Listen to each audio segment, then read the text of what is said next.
और मैं बहुत ही थैंकफुल हूँ कि मैं आज ईपी से मैंने नीट क्लियर किया है।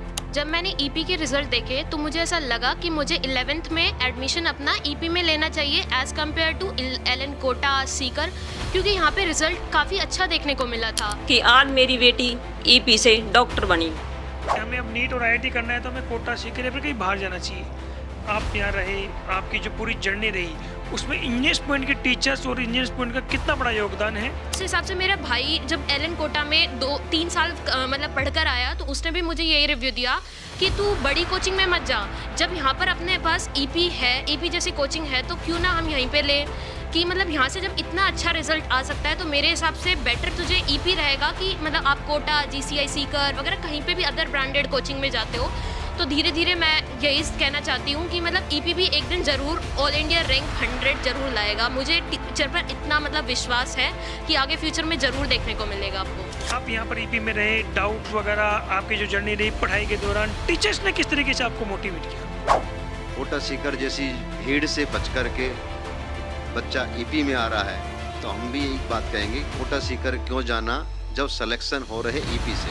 प्राची के पास आता हूँ। प्राची, आप मुझे अगर ऐसे मैं आपसे जानना चाहूँ कि अगर आपका 24 घंटे का रूटीन या आपका स्टडी प्लान, क्योंकि किसी भी विद्यार्थी की सफलता में उसका जो स्टडी प्लान होता है, उसका रूटीन होता है, उसका एक बहुत बड़ा योगदान होता है। आपका जो स्टडी प्लान था, आपका जो रूटीन था वो क्या था, उसके बारे में थोड़ा बताएं।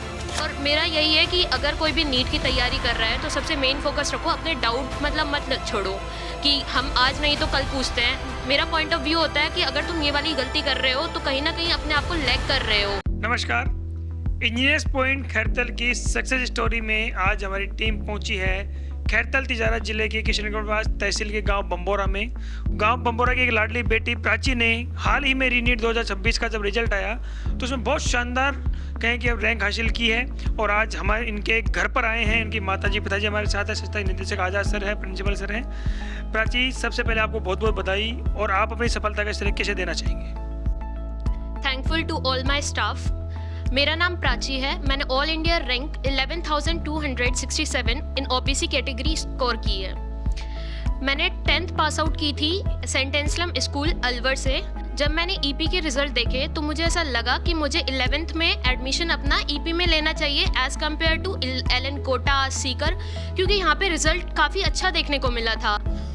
और मैंने मतलब फाउंडेशन इसलिए ज्वाइन किया था कि मेरा एक्चुअली में बेस क्लियर हो, लेकिन यहाँ पे सभी टीचर्स ने मेरा एक डॉक्टर में मतलब नीट जर्नी में एक इंटरेस्ट डेवलप किया, जिसके लिए मैं नीट में मैंने 12th के साथ एग्ज़ाम दिया था, उसमें भी काफ़ी अच्छा स्कोर किया था।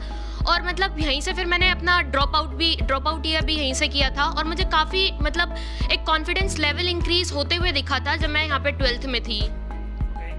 Thank you. जब आपने 10th क्लास पास की उसके बाद में हर जो आपकी तरह नौजवान जो भी लड़का लड़की हो तो सोचता है कि हमें अब नीट और आईआईटी करना है तो हमें कोटा सीकर या फिर कहीं बाहर जाना चाहिए।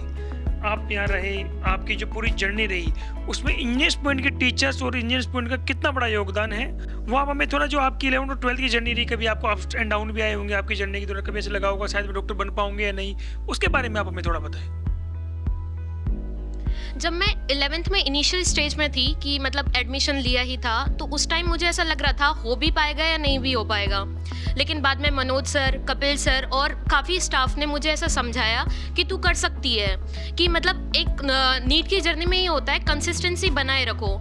बट जैसे धीरे धीरे आते गए, मॉकअप टेस्ट होते रहे तो कभी नंबर ऐसे होता था कि काफ़ी अच्छे आते थे तो कभी टाइम पे ऐसा लगता था कि मतलब नीट में मैं काफ़ी अच्छा स्कोर करूँगी, लेकिन कभी मतलब ऐसा होता था कि मतलब नंबर काफ़ी डिक्रीमेंट हो जाता था। उस टाइम मनोज सर वगैरह मतलब पर्सनली इतना हेल्प करते थे कि नहीं तू कर पाएगी, तू अच्छे स्कोर कर पाएगी, तो मतलब काफ़ी मोटिवेटेड रखा मुझे इस चीज़ के अंदर। बिल्कुल। मैं संस्था के निदेशक आजाद सर के पास जाना चाहूँगा। सर, क्या कहना चाहेंगे आप? सबसे पहले तो मैं बिटिया और इनके पूरे परिवार को बहुत बहुत बधाई और शुभकामना देना चाहूँगा। और इन दोनों तीनों फैमिली जो इनके आजू बाजू सारे मकान हैं, क्योंकि हम तो हर साल लगभग आते ही रहते हैं। कोई 10वीं में अच्छा करता है बच्चा, उसको सम्मानित करने आते हैं, 12th करता है उसको करने आते हैं। तो ये पूरे परिवार का जो विश्वास है ना, उसकी बदौलत आज ये सिलेक्शन हुआ है, क्योंकि फैकल्टी हमारी इतनी शानदार है और पेरेंट्स जब विश्वास करते हैं तो ऑटोमेटिक सिलेक्शन आते ही आते हैं। और आज बच्चे ने जो मेहनत की है उसमें कोई डाउट नहीं है। इतनी अच्छी मेहनत करने के बाद तो रिजल्ट तो आने ही थे। और टीचर जैसा कि सभी को पता है, हर साल बढ़िया ही मेहनत कराते हैं, हर साल खूब रिजल्ट आते हैं। तो बच्ची ने और पेरेंट्स ने बहुत सपोर्ट किया, उसके लिए आज ये रिजल्ट आया है। तो इसमें कोई डाउट नहीं है, बच्ची आज इतना अच्छा स्कोर लेके आई है। आज ये डॉक्टर के लिए अभी कोई गवर्नमेंट कॉलेज मिल जाएगा। और एक बार पुनः इनको बहुत बहुत बधाई। Thank you sir. मैं इनकी माता जी के पास जाना चाहूँगा। मैम, ऐसा कहते हैं कि बेटी और बेटा जब कक्षा 10वीं 12वीं पास कर लेता है तो चिंता होने लग जाती है। अपने गांव में कहते हैं कि अब चिंता हो लगी कि बेटा और बेटी ने कड़े पढ़ावा और क्या पढ़ाएं, कहाँ जाके तैयारी करेगी। लेकिन आपके पास खैरतल में रह करके या आपके पास रह करके अब डॉक्टर बनने जा रही है, क्या कहोगे आप? नमस्कार सर, आप सभी को। मैं आज बहुत खुश हूँ कि मेरे दोनों बेटा बेटी सफल हुए, दोनों बेटा बेटी सफल हुए आज। और मैं ईपी को इतना वो मानती हूँ कि आज मेरी बेटी ईपी से डॉक्टर बनी। और मैं सभी को ये धन्यवाद देती हूँ, सभी टीचरों को, कि आज इनकी बदौलत से कि बेटी का नीट में सिलेक्शन हुआ है। और बेटा को मैंने कोटा से करवाया तो उसने भी जेई पास की, लेकिन मेरे को जो ईपी से जो मिला वो कोटा से नहीं मिला। क्यों? क्योंकि कोटा में फैकल्टी मतलब बच्चों को पढ़ा देती है, लेकिन वो डाउट क्लियर नहीं करवाते। डाउट क्लियर ऐसे नहीं करवाते कि जो क्लास में पढ़ाता है वो कभी डाउट नहीं लेता है, और वो डाउट नहीं लेगा तो बच्चा क्लियर नहीं कर पाएगा। और दूसरी बात ये है कि बच्चा हम पेरेंट्स कभी टीचर से नहीं मिल पाते हैं, वहाँ कोई मतलब ही नहीं है। और यहाँ पर हमें ये सपोर्ट है कि कुछ भी जब बच्चे के साथ थोड़ा वीक हो जाता है या टेस्टों में नंबर कम आते हैं तो हम जाकर टीचरों से संपर्क कर लेते हैं, तो टीचर हमें बहुत गाइड करते हैं, बच्चे को गाइड करते हैं। और यहाँ के टीचरों में और वहाँ के टीचरों में काफ़ी यही अंतर है, इसलिए हम कोटा न डालकर बच्ची को ईपी में करवाया। मैंने देख लिया कि भाई बच्चा इतना इम्प्रूवमेंट पे नहीं है तो मैंने ईपी में डाल दिया। इसलिए अब मैं इनके प्राची के पिताजी के पास जाना चाहूँगा। सर, आप क्या कहना चाहेंगे? नमस्कार सभी को। मैं 10वीं जब इसने अलवर से पास करी थी तो मैं इसको सीधा गांव लेकर आया। गांव से मैंने ईपी में एडमिशन कराया, क्योंकि मैं कोटा का अंदर देख चुका था, क्योंकि बच्चे ज़्यादा थे, सीधा क्लियर हो नहीं पाता था, डाउट क्लियर नहीं होना। इस चीज़ को लेके मैं फिर वापस गांव में आया तो गांव से मैंने सीधा ईपी में संपर्क किया और वहाँ का रिज़ल्ट देखा। रिज़ल्ट काफ़ी अच्छा रहा और वहाँ के जो गुरुजी हैं उनसे अच्छा तालमेल रहा बच्चों को। Thank you sir. मैं वापस प्राची के पास आना चाहूँगा। प्राची, आपके मम्मी पापा ने बताया कि कोटा और सीकर जैसी बड़ी जगह होती है, वहाँ पर 500-600 की स्ट्रेंथ होती है क्लासरूम के अंदर। शायद वहाँ जो टीचर क्लास लेते हैं तो उनके पास भी इतना समय नहीं होता कि वो बच्चों को डाउट बता पाएँ, या फिर वहाँ का एक सिस्टम है कि जो टीचर क्लास लेता है वो सर डाउट के लिए होता ही नहीं है। आप यहाँ पर ईपी में रहे, डाउट वगैरह आपकी जो जर्नी रही पढ़ाई के दौरान, टीचर्स ने किस तरीके से आपको मोटिवेट किया? यहाँ पे फैकल्टी इतनी टैलेंटेड है कि मैंने जेई का पेपर दिया था, उसमें भी मैंने इवन बहुत अच्छी परसेंटाइल स्कोर की थी। फिजिक्स में मैंने 99.89 के समथिंग स्कोर किया था, और मतलब मैं वहाँ से मेरा बहुत बूस्टअप हुआ था कि मैं नीट में अच्छा स्कोर कर पाऊँगी। मनोज सर थे, बॉटनी के फैकल्टी थे, उन्होंने इस मतलब जो टीचिंग एक्सपीरियंस था और जो उन्होंने पढ़ाया वो इतना मतलब ऐसा था कि हाँ, कि अगर मेरा नीट में सिलेक्शन नहीं होता है तो मैं बहुत सारे फील्ड में जा सकती हूँ। और कपिल सर का भी बहुत अच्छा रोल था, उन्होंने मतलब मुझे पर्टिकुलरली हर एक मतलब जेई के PYQs करने की टिप्स दी थी, मतलब काफ़ी अच्छा रहता था। दूसरा, डाउट पे आते हैं तो डाउट में ये रहता है कि मतलब मेरे भाई ने बताया था कि मतलब LN हो या फिर GCI हो या फिर कोई भी कोचिंग हो, वहाँ पे टेस्ट के बेसिस पे शफलिंग होती है बैच की। तो मैंने ईपी में बात की थी यहाँ पे शफलिंग वगैरह कुछ होती है क्या, तो मुझे मतलब ऐसा आया था कि नहीं, यहाँ पे नहीं होती है। तो मतलब उन्होंने ये भी बताया कि वहाँ पे जो एक्चुअली में जो टीचर होते हैं जो क्लास लेते हैं वो कभी डाउट क्लियर नहीं करते हैं, वो हमेशा मतलब कोई अदर फैकल्टी डाउट सेंटर पे बैठती है और वो तुम्हारे डाउट क्लियर करती है।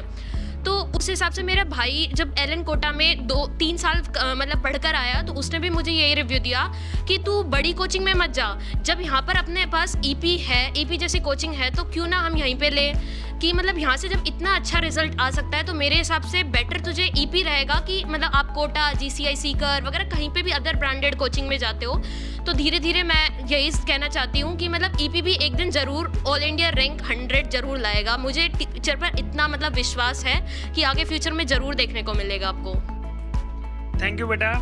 सर, आपके विद्यार्थी इतनी बड़ी बात कह रहे हैं कि आने वाले समय में 100 रैंक तक आएंगी, क्योंकि इसके पीछे जब आपने शुरुआत की थी तो ईपी में जब शुरुआत से और अभी तक आपके यहाँ से कितने बच्चे डॉक्टर और इंजीनियर बन चुके हैं? लगभग हम माने पिछले 15 साल की जो हमारी स्कूल चल रही है और पिछले 4-5 साल से हमने फाउंडेशन शुरू किया है, तब से और अब तक लगभग 70-80 डॉक्टर बन चुके हैं। लगभग इतने ही IIT और NIT में पहुंच चुके हैं और लगभग इतने ही हमारे इसमें आपका CA में। तो हर फील्ड में इतना अच्छा स्कोर जा रहा है। और अभी कल एक रिजल्ट आया हमारा CUT का, उसमें 5-7 बच्चे हैं जो CUT के बेस्ट कॉलेजों में गए सेंट्रल आपके DU में। तो हर जगह, चाहे वो 10वीं की मेरिट हो या 12वीं की हो, सब जगह बच्चे खूब अच्छा प्रदर्शन करते हैं, क्योंकि बच्चे मेहनती होते हैं और टीचर भी पूरी मेहनत कराते हैं, इसमें कोई डाउट नहीं है। और एक चीज़ मैं और बताना चाहूँगा, क्योंकि इन दिनों लगभग 2 साल से हमने एक स्कूल की बिल्डिंग बनाई है, तो वो थोड़ा और बेहतर तरीके से, क्योंकि इस साल हमने हॉस्टल भी स्टार्ट कर दिया। तो बच्ची जो कह रही है, तो इन फ्यूचर हम और बेहतरीन करेंगे, तो एक शानदार 100 के अंदर भी डिजिट में भी हमारा स्कोर आएगा, इसमें कोई डाउट नहीं है। क्योंकि अभी हमने बेसिक फाउंडेशन स्टार्ट कर दिया बच्चों का छोटी क्लासों में, उसका फ्यूचर में जो रिजल्ट आएगा वो बड़ा शानदार आएगा। बिल्कुल। मैं संस्था की जो प्रिंसिपल है राजेश सर, आपके पास जाना चाहूँगा। सर, प्राची की सफलता के ऊपर आप क्या कहना चाहेंगे? प्राची ने अभी बोला कि कोटा सीकर से ज़्यादा बेस्ट लगा मुझे, तो और भी बातें हैं कि जिसमें कोटा सीकर जैसी भीड़ से बच कर के बच्चा ईपी में आ रहा है, तो हम भी एक बात कहेंगे, कोटा सीकर क्यों जाना जब सिलेक्शन हो रहे ईपी से, तो क्यों जाए हम इतनी बड़ी जगह पर, जब हम यहीं घर पर रह कर के इंजीनियर्स पॉइंट में रह कर के IIT नीट में सिलेक्शन करा रहे हैं। और इतनी जो महत्वपूर्ण बात बताई बच्ची ने कि वहाँ बड़ी बड़ी फैकल्टियाँ हैं, लेकिन वो डाउट पर नहीं होती, और उसका फ़ायदा हम यहाँ देते हैं बच्चों को कि जो टीचर्स क्लास के अंदर पढ़ा रहे हैं वही टीचर्स, वही टीम हमारी बच्चों के डाउट काउंटर पर होती है। तो ये एक बच्चों के लिए बहुत पॉजिटिव पॉइंट है, जिसके कारण से बच्चे ईपी से जुड़े हुए हैं, उनके पेरेंट्स जुड़े हुए हैं और रिजल्ट दे रहे हैं। Thank you sir. मैं वापस प्राची के पास आता हूँ। प्राची, आप मुझे अगर ऐसे मैं आपसे जानना चाहूँ कि अगर आपका 24 घंटे का रूटीन या आपका स्टडी प्लान, क्योंकि किसी भी विद्यार्थी की सफलता में उसका जो स्टडी प्लान होता है, उसका रूटीन होता है, उसका एक बहुत बड़ा योगदान होता है। आपका जो स्टडी प्लान था, आपका जो रूटीन था, वो क्या था, उसके बारे में हमें थोड़ा बताएं। कि मेरा मॉर्निंग रूटीन रहता था, और मैं यही मानती हूँ कि एक नीट स्टूडेंट को कंसिस्टेंसी बनाए रखना बहुत ज़रूरी है। मेरा मॉर्निंग रूटीन रहता था, मैं मतलब यूजुअली 1 या 1:30 बजे उठती थी। उठने के बाद मैं शुरुआत में मतलब फिज़िक्स या केमिस्ट्री उठाती थी। फिज़िक्स में मतलब जैसे JEE मेंस के PYQ करना अब ज़्यादा अच्छा लगता है, क्योंकि मतलब अब तो आजकल नीट का एक मतलब अलग ही स्कोप चला गया है। वो एक हार्ड मतलब एक टैलेंटेड बच्चे को पुट आउट करना चाहते हैं। तो क्या होता था, मैं फिजिक्स कर लेती थी, उसके बाद केमिस्ट्री के भी JEE PYQ कर लेती थी, मतलब नीट के PYQ भी कर लेती, मतलब जो स्कोप रहता था, मतलब जो मैंने आज का टारगेट किया था, मतलब मुझे कोचिंग जब भी जाना है, अगर मेरा वो टारगेट कंप्लीट हो गया है तो उसके बाद मैं 4 के बजे लगभग घर आती थी। उसके बाद खाना खाती थी, खाना खाने के बाद मैं तुरंत सो जाती थी, या फिर मतलब अगर कभी नींद ना आए तो मैं मतलब बायो लोग को उठा लेती थी, क्योंकि बायो से थोड़ा ऐसा होता है कि हाँ माइंड फ्रेश भी होना ज़रूरी है, लेकिन यह कि बायो को हम जैसे कि अगर तुमने क्लास में ही अपने टीचर को इतने अच्छे से सुन लिया तो इतनी ज़रूरत नहीं होती कि आपको इतने एफर्ट पुट करने पड़े कि मतलब बाहर आने के बाद कि स्कूल घर आके तुम वही 4-5 घंटे तुम बायो को पढ़ रहे हो, तो वो तुम्हारी गलती हो सकती है। क्योंकि बायो में अगर तुम फैकल्टी पे पूरा ट्रस्ट करते हो और तुम वहीं पे पढ़ाए हुए NCERT लाइनिंग कर रहे हो, तो मतलब ठीक है, तुम्हारा अच्छा स्कोर आएगा। और क्या होता है कि जैसे मैं 5 बजे से 6-7 बजे तक मैं बायो पढ़ती थी। 7 बजे के बाद मैं खाना खाती थी, फिर मैं दोबारा 1 बजे उठ जाती थी। ऐसा रहता था मेरा रूटीन। Thank you sir. जो विद्यार्थी अभी रीनीट 2026 के लिए रिजल्ट आ चुका है, उसके बाद में कहीं बॉर्डर लाइन पर रह गए या फिर सोच रहे हैं कि हम भी अभी जर्नी में अगले साल इस बार हमारा नहीं हो पाया कुछ 10-5 नंबरों के मार्जिन से, या फिर कहीं बॉर्डर पर रह गए, उनको आपका क्या मैसेज रहेगा? सबसे पहले तो जो भी बच्चे जो आसपास नंबरों से रह गए हैं, उन्होंने काफ़ी मेहनत की है और इतना स्कोर वो लेके आए हैं। उनको सबसे पहले तो ये है कि वो अगले स्टेप के लिए ज़रूर मेंटली अपने आप को तैयार करें, क्योंकि ज़्यादा टफ है नहीं। जो इतना अच्छा स्कोर ले आया बच्चा, 500 ऊपर है, तो वो काफ़ी अच्छा कर जाएगा। बस उसको एक सही जगह आना है। और कुछ बच्चे भी टूट जाते हैं, फीस इतनी खर्च हो जाती है, कोटा सीकर जाते हैं, बहुत पैसा भी बर्बाद होता है। लेकिन अब ये सोचें कि यदि वो आसपास बच्चा है और ईपी में आना चाह रहा है, तो 12 साल बहुत खर्चा हो गया, अब आपको ज़्यादा खर्चा करने की ज़रूरत नहीं है और ईपी में आए। आपका बहुत ही बढ़िया तरीके से आपको सिलेक्शन हम देंगे। मेरा अंतिम सवाल रहेगा इस इंटरव्यू का मनोज सर से, जो कि हमारे फैकल्टी हैं। सर, एक विद्यार्थी और टीचर्स का जो जुड़ा होता है कि एक दिशा और दिशा दोनों से एक टीचर करता है। प्राची के साथ में जो जर्नी रही 2 साल की और उसके बाद में वो कैसे रही, उसके बारे में थोड़ा अपना सुझाव दें। प्राची शुरू से ही जब ये 11th में आई थी और 12th में भी थी हमारे पास, तो शुरू से इसकी स्टडी में ऑब्वियसली ये हमेशा ब्रिलियंट रही है। इसकी कुछ खास चीज़ें जो बहुत अच्छी थी कि इसको डाउट्स बहुत आते थे।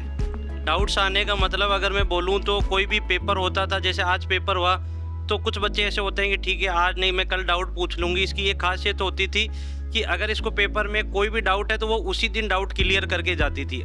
चाहे वो बायो में हो, चाहे फिजिक्स में हो, केमिस्ट्री में, एक लाइन में भी इसको डाउट होती, जब तक ये पूरी तरीके से सेटिस्फाइड नहीं होती थी तो तब तक ये पूरे डाउट पूछ के जाती थी। दूसरी, इसने क्लास मिस कर दी होगी पर इसने टेस्ट कभी मिस नहीं किया। जितने भी टेस्ट में रेगुलर टेस्ट दिया इसने, और ज़्यादा से ज़्यादा टेस्ट दिया, और ज़्यादा से ज़्यादा ये डाउट काउंटर पे रुकी। और टीचर पे तो ऑब्वियसली मैं बोलता हूँ, इनकी भी फैमिली ने बहुत ट्रस्ट किया हम पे, और बच्ची ने भी बहुत ट्रस्ट किया, जिसकी बदौलत है इसकी अच्छी रैंक आई है। और मैं आगे की फ्यूचर के लिए भी कहता हूँ कि all the best. Thank you so much. Thank you sir.